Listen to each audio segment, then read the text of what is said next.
and make sure we get the opportunity to run through them all rightly. All right. All righty. Glad to have everybody with us. And again, you guys should bring in those who've been with you for some time. Tap in our brothers, Gregory and Andre. Good to see you, son. Good to see you, my brother.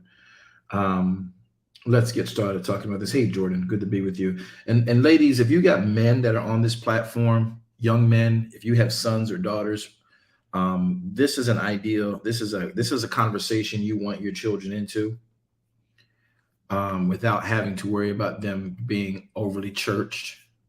But we will use kingdom principles to help understand why it is we do what we do and how we believe and what we believe. So we want to make sure that we get started with that right away. Dana, good to see you, dear heart. But I would love for you to get both your twins in this conversation. That goes for any of you who have children, Evangelist, Peacock,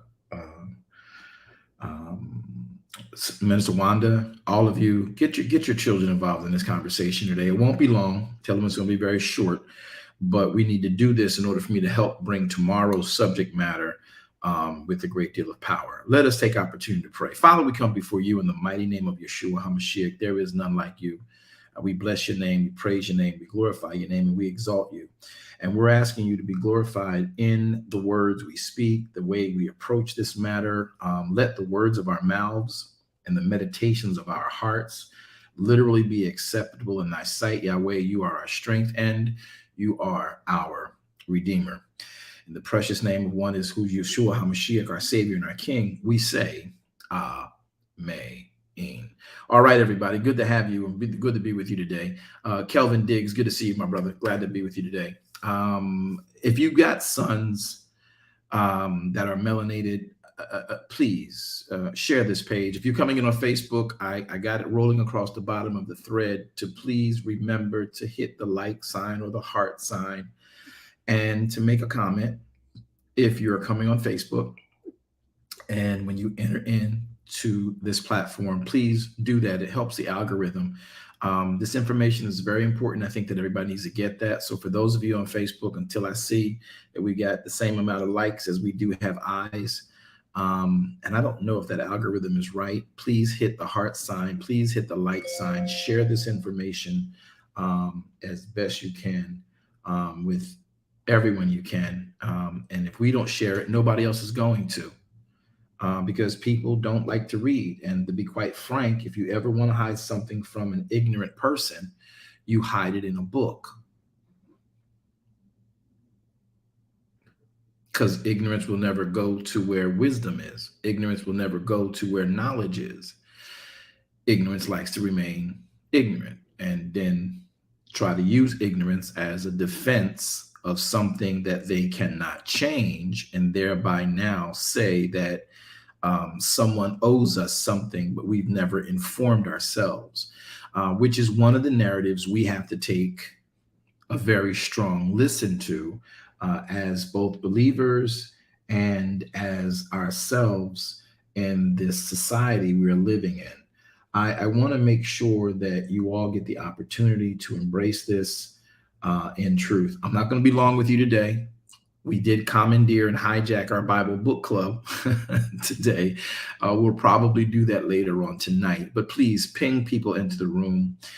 Please share it. Matter of fact, if you're in Clubhouse, I don't ask you guys to do anything that we do biblically. Our church is our church. Our ministry is our ministry. This is a social matter. So today, yes, I'm hoping that anyone and everyone who's on our Clubhouse platform and is a citizen of what we are, please share this room. I want to share information with you that doesn't come from your Bible, but does affect everything that you do as a Bible believer. If you're here in this lifetime, and it doesn't matter what country you're in, it matters that you understand this information. All right, so let's share the rooms, if you will. I'm asking of it. Y'all know I don't ask y'all to do that. I do ask you to hit like and heart when you come in, but we move on from there. All right, so let's get started.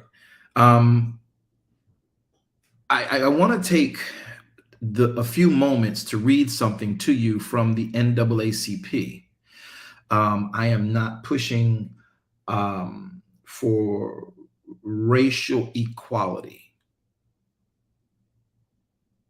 I am not a proponent of racial equality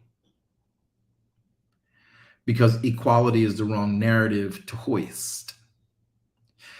We need fairness because equality would suggest that a person who may be lazy and a person who may be very industrious should possess the same thing. And that's not true.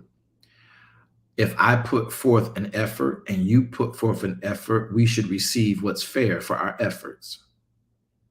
If I stay home and become lazy and you push forward, then what's fair to you is what you grab and what you gather because you went out there and did the work. I stayed home. I missed out. So equality would promote that, okay, because you went out that day and you got all your work done and I didn't, and because I might be in the same vicinity neighborhood wise of you, you should automatically give me. No. Biblically speaking, if a man doesn't work, a man don't eat. If a woman doesn't work, Shalom, Alexandria. Hey, girl, I'm so glad you're here. Lady, I'm glad you're here. If a girl doesn't work, then a girl don't eat. So when we talk about the construct of equality today, we need to make sure we make a divide in what it truly and sincerely is. So I'm not a proponent of equality, never have been. I'm not. I won't ever be. I am a proponent of removing barriers from off my head. That's not equality, that's what's fair. Removing false ceilings and false plates and glass ceilings from over me. Releasing shackles and fetters from off of my arms. I don't need your equality. I need your fairness. Be fair. Do right. Do me right. I'll do you right. I promise you I will. You do me wrong, then you got to deal with everything that comes with me. So I don't think we should be pushing a narrative for equality. We need to be pushing a narrative for fairness. And so equality would say, one thing, but fairness says, hey, if he got up and he went to work, then he needs to get what is right in the market. He needs to get what the standards of that market are. And right now we don't have that across the board in America. And though I love my country, I ain't never leaving my country. I will fight for my country's freedoms. I mean that. And for all of you who are caught up in this narrative and this mentality that I respect everything that the Muhammad Ali did, the greatest fighter of all time, and he fought not just in the ring, but he fought for civil rights. I mean, he really did. I mad respect for him. And at the time, that particular war, he was right about. It proved out later on in years that we had no business in that war, but there was a reason for the war. But here's the catch. I do not believe that you do not take your children and send them and give them the opportunity and the experience as African Americans in America to fight for your country's liberties and freedoms. This is the greatest country in the world. We also have some of the greatest problems in the world. But for living and having the process to deal with those great problems in this great country, we have to inform ourselves of how to attain the liberties we so say we desire and need. And that starts with us educating ourselves. So I'm never leaving this great country. I will fight and send my children off to war for this country. That's just a fact. And I will put my children and my sons in the mindset to understand that this is ours. We might not be recognized in it, but it is ours. We can't go anywhere else. And if there's one thing the country will let you do is fight for it. Now, once you get into the military, You have some abilities to make some serious changes. But at the end of the day, there are many of us right now, because of labels on us as Black people, as African American people. I'm not talking about anybody who's not an African descendant of slaves born here in America. I'm not talking about foreigners who I love coming over here who are melanated and being a part of our society, getting a business, becoming a physician, becoming an attorney. Glad for you, happy for you. But for those of us who have certain blockages on us that people think we're just being lazy behind, I need you to understand that we have to take whatever options we can to get up and get out. And I promise you that the military is a place that the American public will allow you to go into, the American government will allow you to go into, and you can literally go in and get your education paid for and become qualified to become an officer.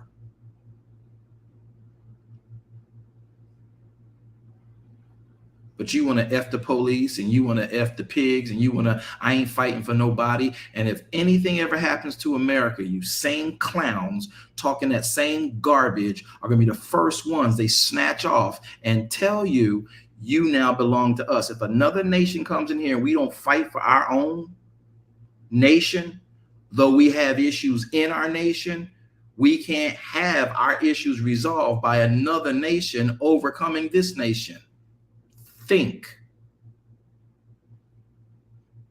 I ain't sending my child off to war. Your child needs to be able to go and defend and stand for something, which is why they're running around the streets right now looking like a bunch of baboons and ignorant people. And that's what image we have left, because we do know there is prejudice here, but there's prejudice everywhere. But in America, we at least have to fight for our yard. I can fix the grass in my yard if I can make sure I own and possess my yard. So fighting for our nation, fighting for who we are, is something we must do.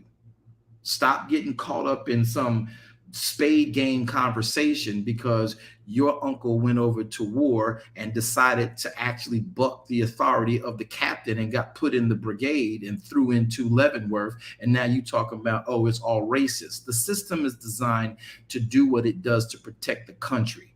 Yes, there's racism in everything you do. There's racism on your job. Don't tell your children not to fight for this country. Many of those skill sets in the military, all of our children need.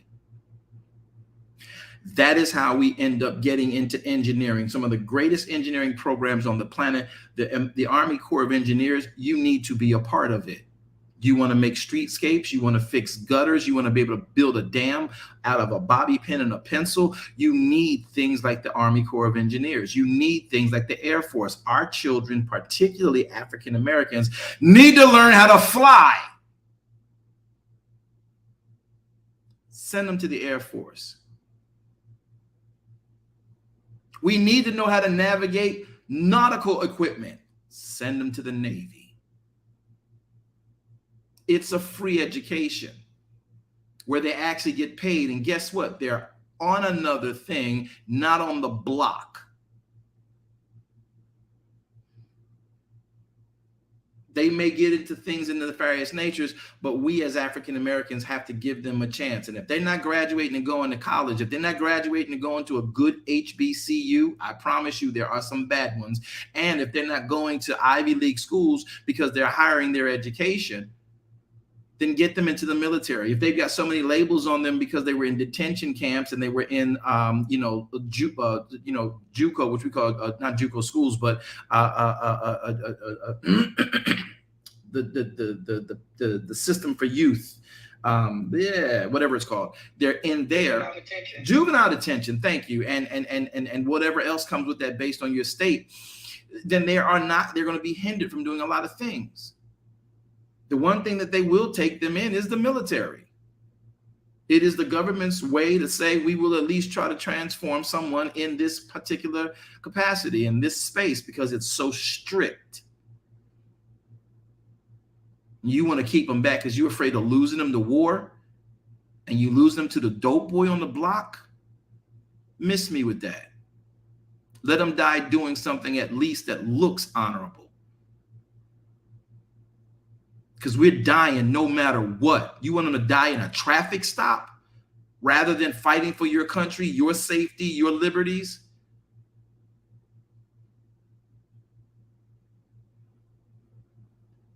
You get skills sets. You learn how to communicate. You know how to network. You learn how to build without equipment. You learn how to think in critical and stressful situations. Oh, they got them in gas masks. Yes. If you knew what goes on in these streets, the kind of torture that goes on in these streets, some of those skill sets will help a person survive if they should be accosted in any weird scenario. So what I'm trying to tell you is we have to change our mindset, African Americans in America, and some of you all over the countries as well. At least fight for your country that you right now are residing in and receiving whatever form of benefits you have become comfortable with. I didn't say normalize racism. I didn't say normalize inequality or injustice. But y'all need to get off that stoop talking that garbage. But you want the police not to arrest you and beat you. Then go to the military. Since the military, those who leave the military are the first options to become officers in your region. Hello, somebody. Wouldn't it make sense that one on you get trained so you will learn how to and when to use a weapon, and we don't have to worry about dying? And you got someone who understands and is empathetic to your neighborhood crisis, who can now join the force in the neighborhood they left, or one like it somewhere else. Stop making all these damn excuses. But you want the world to feel your pain and feel our drama. Until we start taking responsibility for who we are and where we are and what we do, miss me with trying to get out there and be on a protest. You ain't made no changes in your home. You ain't made no changes in your mind. They see you the same way as they've been propagated about you. The propaganda that you're hearing about us, technically, we let it become a real issue. Wrong as it is, because of how we move. And then we don't move towards what needs to be done. Tell our children, no, you ain't going into the military. You ain't going to fight for the white man's war. You are an ignorant, or I should say an unlearned person. And I want to be an aid to you today and help you learn something very important. This is your country. That part we can do. And if we get enough in that, because I got a lot of people who have come from other nations who are here and in our army representing the issues of their country, that not their country, but them now being a citizen, so that they can have the right to bring more of their natives from their country into this country, and then they can protect their group while they're here and segment in this country and have protection and have officers on the force that understand their culture, so that whenever issues come in and they get these prejudiced ideas about them, they can say, hey, look, this is how we operate and this is what we do. We're not doing that, African Americans in America. And we just think that it should be assumed that they understand it. They could care less. If you care, don't remove yourself from the places and the ports you can be plugged into to make change. And if you're worried about the gun issue in America, at least learn how to use one.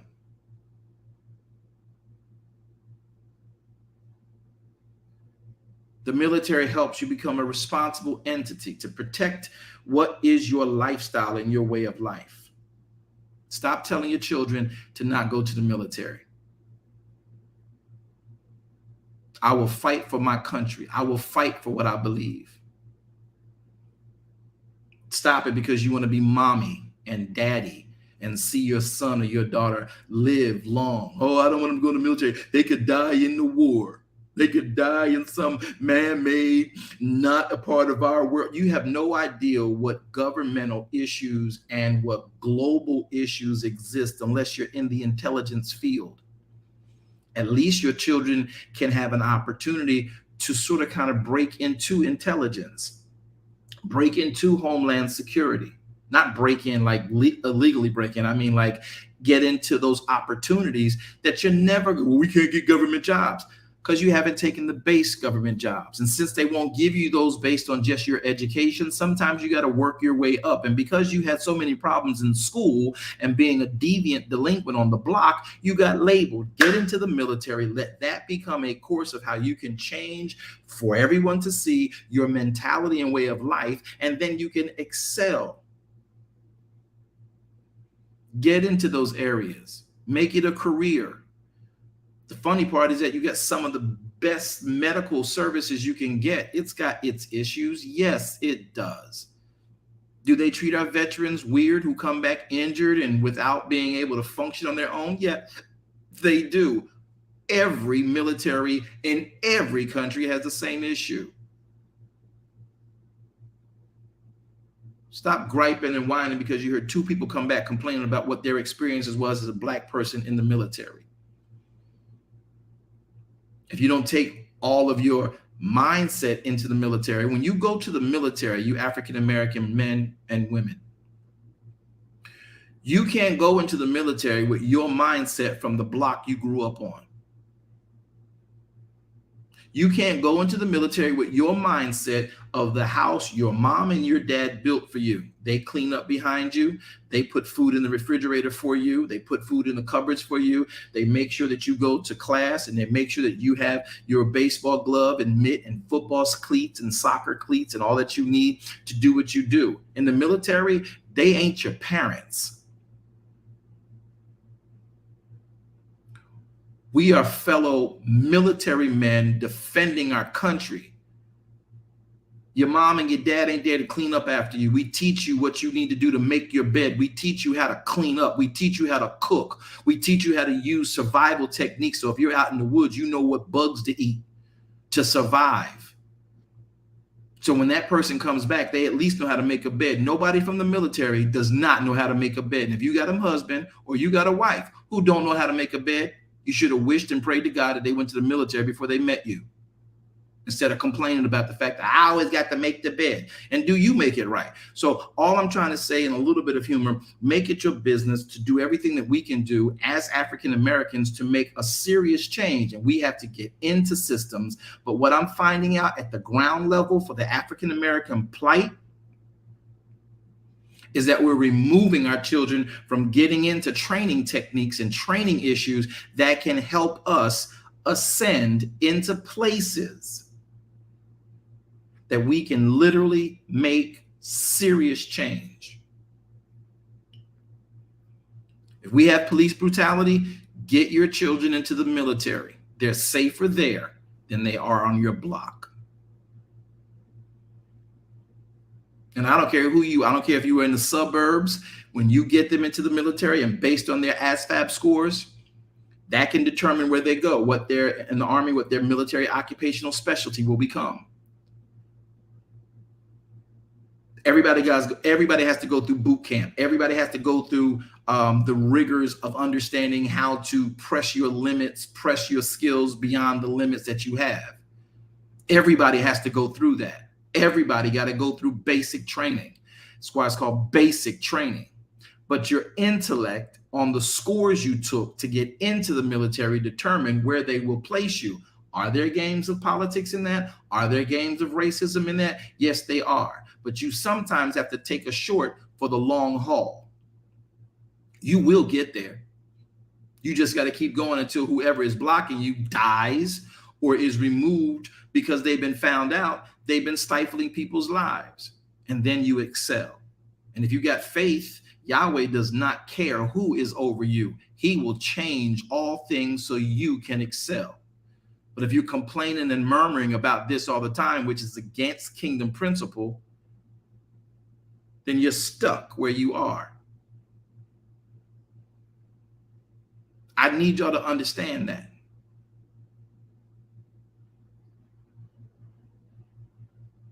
So when we tell our children, oh, I ain't gonna never let my children go into the military and fight for this country, then take your bags and move to wherever you're willing to fight for. This ain't the place for you. Black person in America. You don't want to fight for your land. You don't want to fight for your freedoms, though they may be restrained because of your color of your skin. How are you going to fix it? Possess your yard before you can actually go in and change the grass in your yard. Stop telling your children that you don't want to be, they don't go to the military. The military has probably helped so many people. I got so many of my family members who are prestigious and they die with honor. They have been buried with honor and presidential awards and congressional awards because of their service to this country. Yes, were they still treated wrong? They were, but they had more opportunities because of their status in the military and the military's status in our culture, that they were able to move into how to actually be corrections officers in the prisons we are being disproportionately put into, and they were able to stop racism for the people who were corrections officers treating the prisoners wrong. Then we have some who are officers. I got a lot of officers, police, law enforcement officers in my family, and they're able to stop some of the foolishness they see. Well, guess what? If more of us are there, then we have a voice. You telling your children who are being harassed by the police, giving labels by the police, not to go to the military, but fight back and screw the police and disregard the police's instructions, and then get billy clubbed into comas.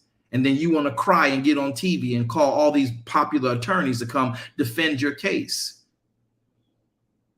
because you won't help your child get out of the neighborhood that they're in. And you think that you praying that Jesus is going to do it. Let me put y'all on blast. Christians who I help lead may lose all of y'all after today. Jesus is not coming down to take the wheel of your car. Jesus is not coming down to change your child's life. You know why? Because your child, just like you, has to choose him their self. And right now, in their immaturity, they're going to choose whatever they want to do. The best thing you can do is, until they get to the mind where they realize they need a savior, is put them in some kind of an empowered situation. And since we didn't do so well while they were in middle school and high school, we need to make sure that we give them the only other option that can get them back to college. And sometimes the military and the GI Bill for any military person can get an individual who did not have a good educational start into a college. And now you can change the mindset while you also got them going, and they're going to college paid for and getting paid because they're serving the country.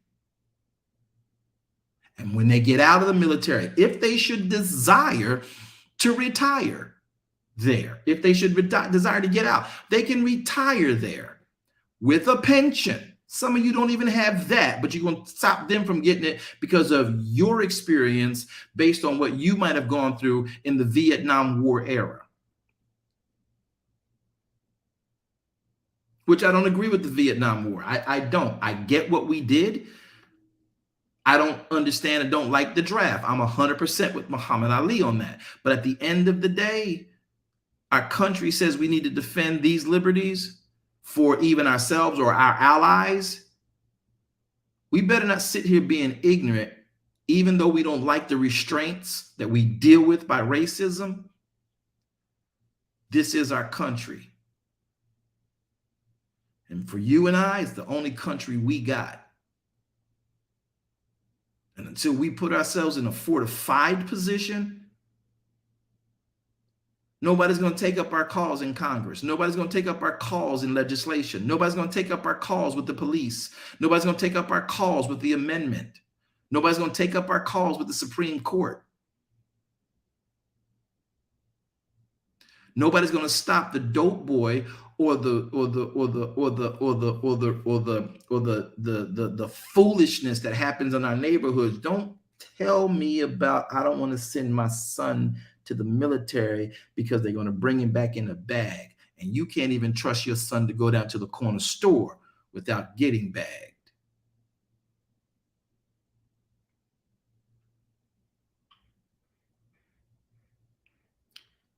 Stop that mess. Stop it. I have one of the most beautiful cousins, served 12 years in the Air Force, left with honors in a very intellectual place. She herself was rough in school. Her father and mother got her into the military, not got her into, but recommended. She followed her dad. She went into the Air Force. She was in there for 12 years. In her second year out of the military, she got killed in a 7-Eleven.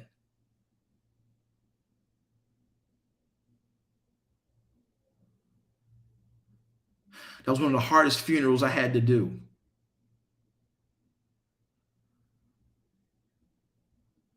So don't tell me about people and your people dying in the war. Help your children become educated. Start in your home today. Today. Go get hooked on phonics and give it to every child under 5 that you know in your family. And make it your business to help them go through it. Fun, informative, deals with motor skills, deals with comprehension, deals with calculation, deals with critical thinking at a child's age. So when they get to school, they have better than a fighting chance. It ain't your job to leave the education system, Mr. and Mrs. Black person in America. It's not the education, it's not the job of the school to educate your child. It's yours. Well, I'm working all these jobs and I got to do all this. Bite that bullet. Sit down with them, tired, yawning. You sit on the phone and talk with everybody else. You get on Facebook and Twitter and you doing TikTok. It takes you how long to do those rehearsed TikTok things you do? And you mean to tell me you can't take that 35 minutes to sit with your child and make sure that they're doing hooked on phonics, or you yourself engaging in what they need to do and help them understand what they might have some dilemma with, instead of trying to say, I'm going to go hire a tutor, because that tutor could be telling them anything. You have no idea what's going on. You better be your child's tutor. Black person in America. That's good, sir.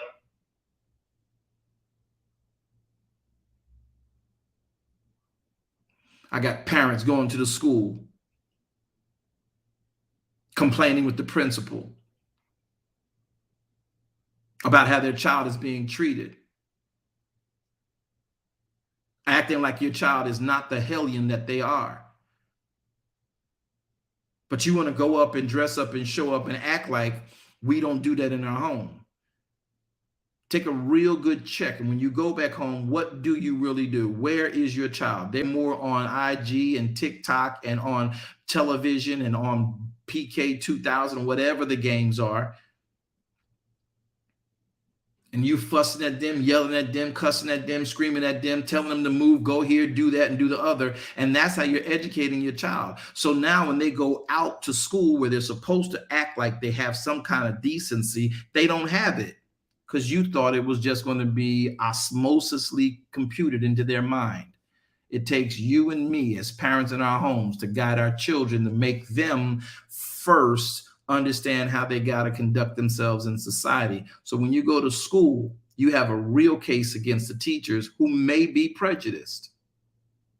And it doesn't mean that, let me tell you something, prejudice does not mean black and white, because I got some black folk who, because they got out and because they may know what we call etiquettes and manners, they will look at another child who seems to be unlearned and disdain them rather than teach them. That is racist as well. Amen. That is prejudice as well. So now you got class prejudice. Keep yourself in the thoroughfare of every potential situation, and the only way to have that done is by education. And we have to be responsible for teaching our children. Well, my children know better. No, they don't.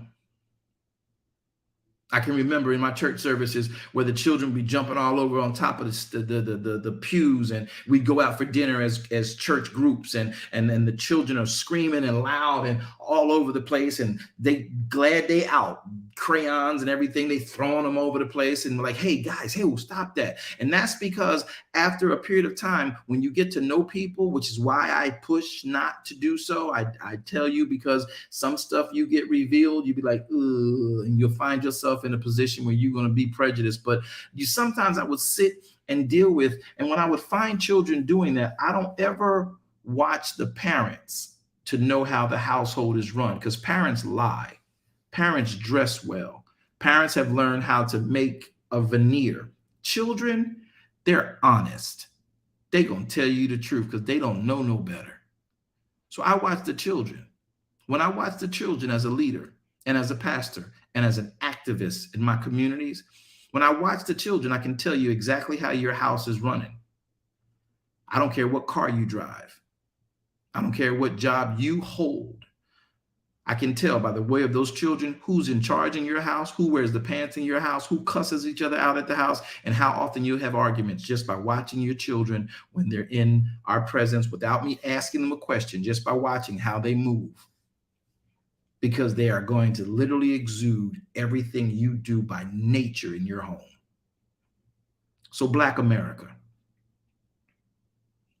we can't blame all of America for our plight. We got to take ownership, and it starts by us taking ownership of what we possess.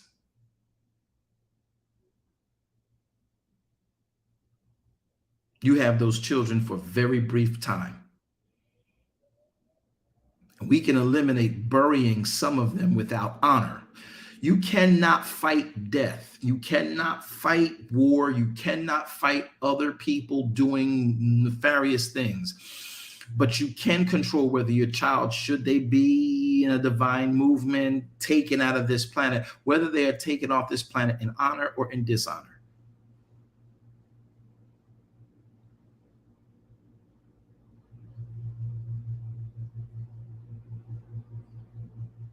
You want the world to remember your son because he down here, he's died down at the hands of the police.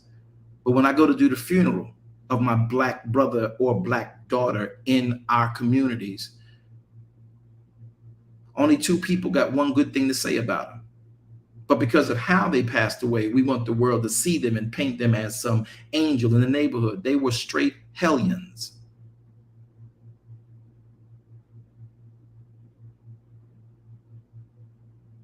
Abusive bullies, tricks, Johns, hitting the lick anytime they could. We ain't got nothing good to say about them. But the way they died, we now think we have a pass to say something good about them and add them to the movement of our oppression. Which those actions are the real reasons we are oppressed. And it starts with us. We got to own that. We got to step up. And we have to begin to educate our children and be monitors of what we let them see and hear. I didn't say control freaks. I said overseers. Get them into the best possible positions. If we didn't do our job well enough in school, help to admonish them to take the military before their bodies can't meet the test and pass the physicals. It's a turnaround. And then if they come out, they might still have a chance to become a part of law enforcement where it's a risk. But these boys protect themselves pretty well. And if we can get behind that shield and not just make it home because of the shield, but also help to put a shield to the people that we are most concerned about, because no one understands what we do and where we are and how we operate, because they won't take time to take any kind of a consideration from someone who comes from that environment. But they'll take a psychological evaluation from someone who's sitting up in some ivory tower, passing down judgment about what we are, while they also send down issues to see how we bite on bait and then judge us on that. They have no idea who we are. African Americans, Black African Americans in the United States, born of descendants of slaves, people who did not choose to come to this country, but who were drugged to this country, separated from their country, separated from their families, and made to start over with no bearings as to who they were or what they were, save what they had in their mind about their mom or their dad. Those individuals in this country are always looking to be unified. We're always looking to do what's right. And we've been taught, listen, love your neighbors. We're willing to do that. But it's funny how the neighbors we want to love, who are telling us we should love our neighbors, don't love back. We got to find a way to overcome that. We got to be able to do what we do. And this is where the kingdom perspective comes in at. Tomorrow, I want to read an article for you. So I want all of you to get caught up on it. When I come in for the preceding word tomorrow, we're going to be talking about what is called, there's an article by the NAACP, and explains history. I think it's a great article. You should go read it. Excuse me, pardon me. But it's just go on NAACP.org and search for the origins of modern day policing. Now, I'm not bashing our police. I just want you to know the history and the origin of it, which is why I gave you the article on the invention of the police. I read so many articles, so much information on this subject matter that I'm able to talk about it with clarity, just like I do the Bible. So I'm not just out here trying to be an activist. I'm trying to get you active in how we can change our situations. And we got to kill a few myths that we've been given. It's funny.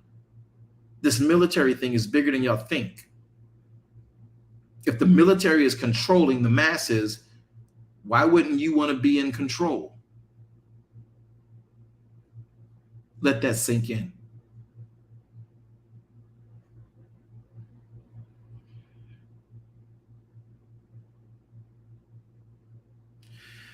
The origins of modern day policing. Tough on crime, breaks down slave patrols, it breaks down the continuing biases, and then we'll talk about some of this tomorrow on the preceding word.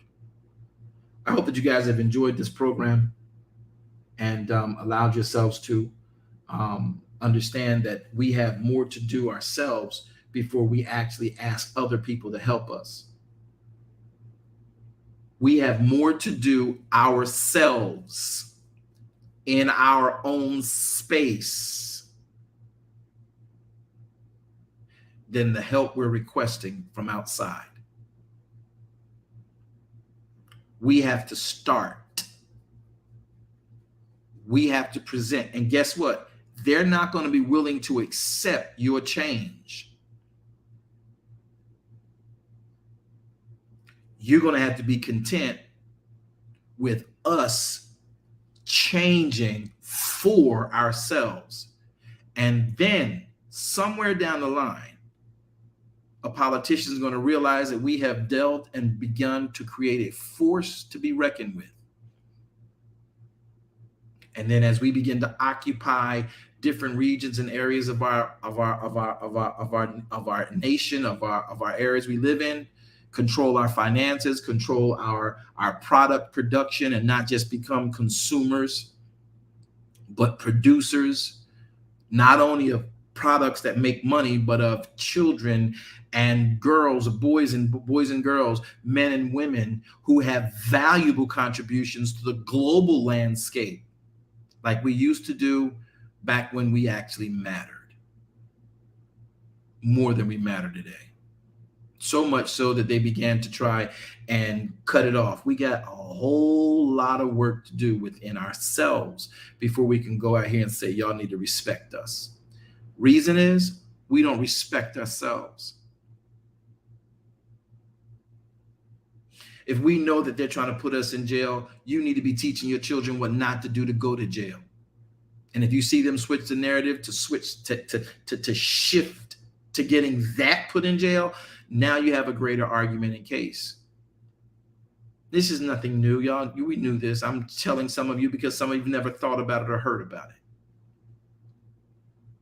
Get with your grandchildren, get with your nieces, get with your nephews, get with your child. And if you have to restrict certain access of your child, it's better for you to restrict it at home than to have the police restrict it in the streets because that puts them incarcerated.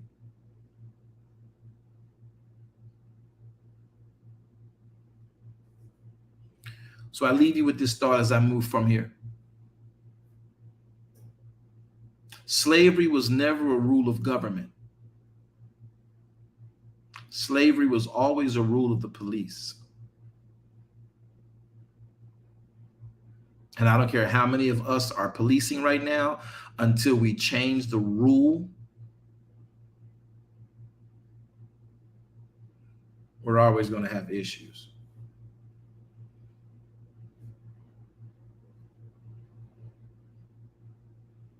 The strategy is we got to start with us. Sit your child down. Teach your child how to eat. There was a Minister, Shirley Walker, and Ann Brown Payne, when I first started ministry in Orlando. I would have them come in and teach our children etiquettes. And I don't even like the Queen.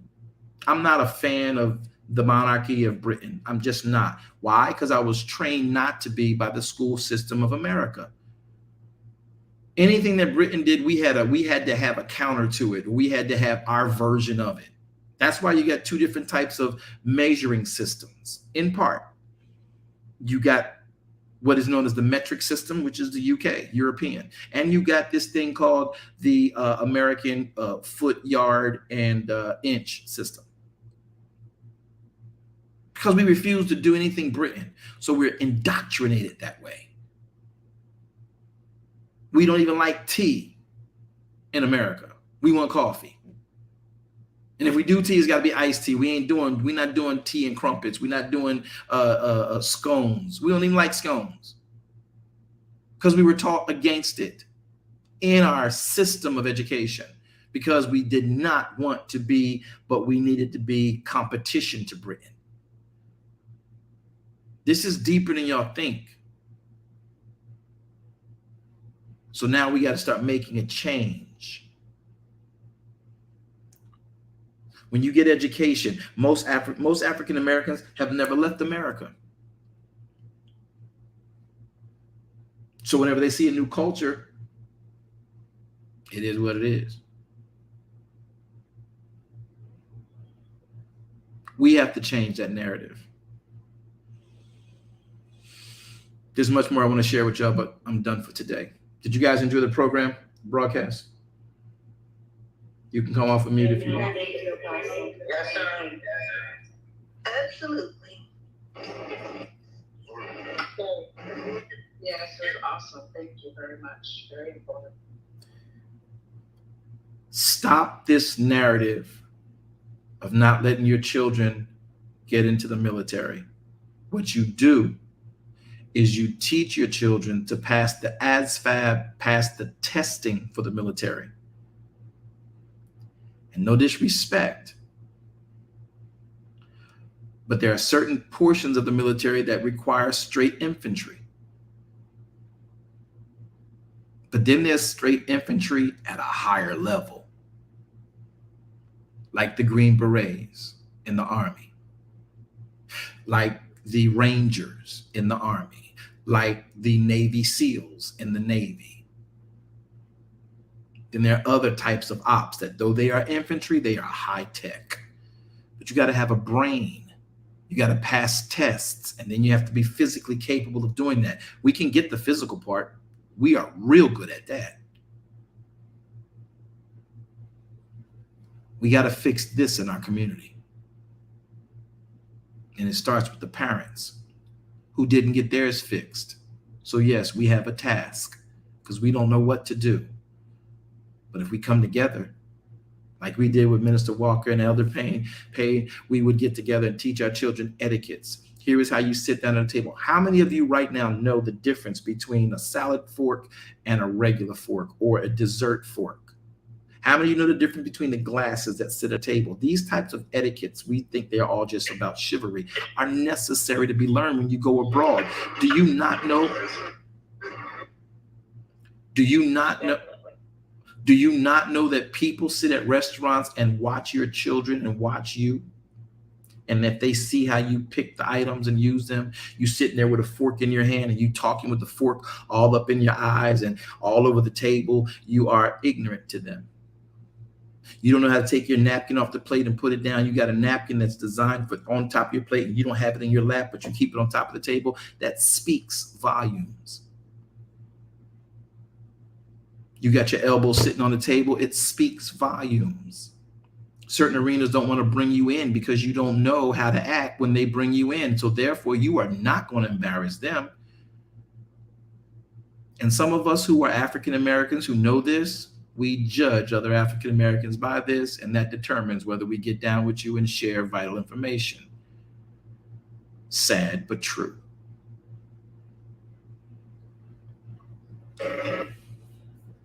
If y'all know I just told the truth, say amen. Amen. Amen.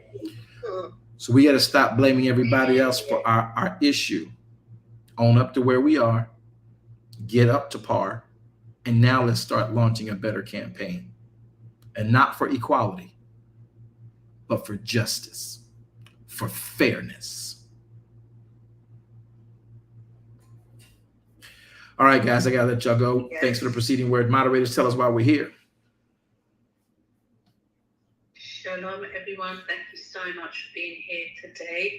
The subject matter was part 3 of State of the Black American Citizen with a Kingdom Perspective.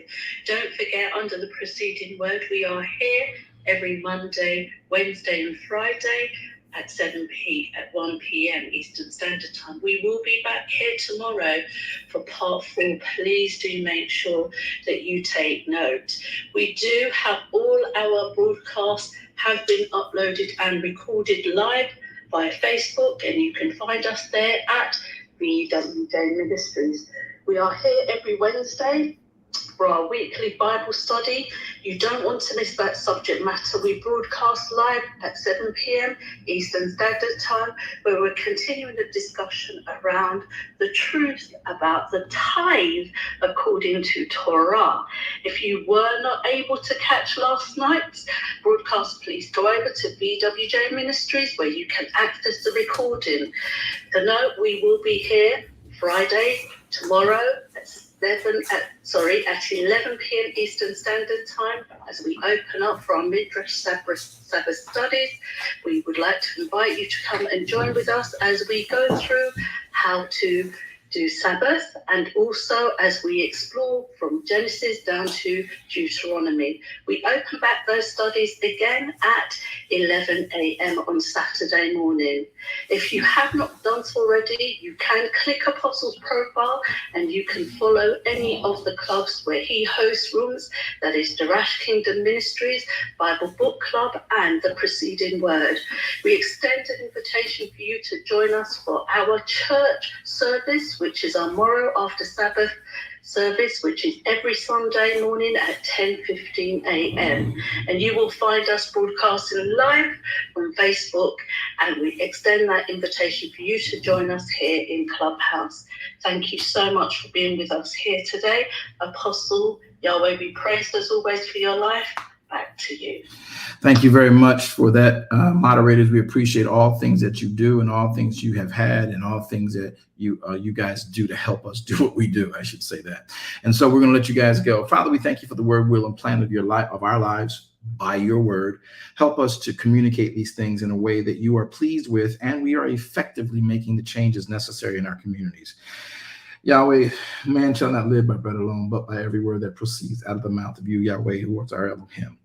So we ask you to guide us and teach us as we desire to commit to you and get out of our own way so that we can make Yah's way clear to the world. In the name of Yeshua HaMashiach, we pray and we say, Amen. All right, everybody, this call will end in 5, 4, 3.